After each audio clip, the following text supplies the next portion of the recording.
Ako si Jerome, ang isang batang marangal. Kahit ang tingin ng iba sa akin ay isang hangal, naisipan ng sumuko at magpatiwakal. Baka sakaling ang problema ko ay matanggal, pero naisip kong mali yun at tila masama. Kaya akin ang tinigil ang aking pagtatangka. Pumasok sa isipan kong wala namang mapapala ang pag-isip at paggawa ng mga masasama. Kaya ako'y natuto na sa aking nakaraan na kapag meron kang problema ay hindi yung paraan, isa yung katangahan na dapat nakaligtaan. At pagkitil sa ating buhay ay hindi maganda yan, lalo kang mahihirapan, lalo lang masasaktan. At sa mata ng ating Diyos malaking kasalanan niya, nagdadagat na apoy ang ating babagsakan. Susunugin ang katawan sa labis na kapabayaan. Wag na wag mong ahayaan magwagi ang masama. Habang ikay nahihirapan, siya naman ay masaya, nag-uudyok ng kung ano para lang matapos na. At pag ikaw ay kumagat, matik na at todas ka.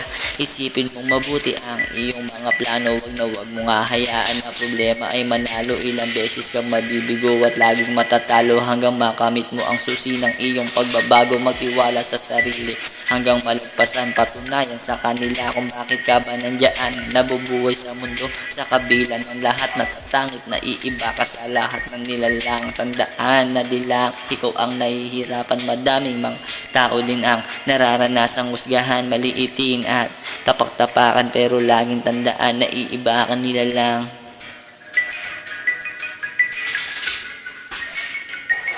Iba ka nila lang.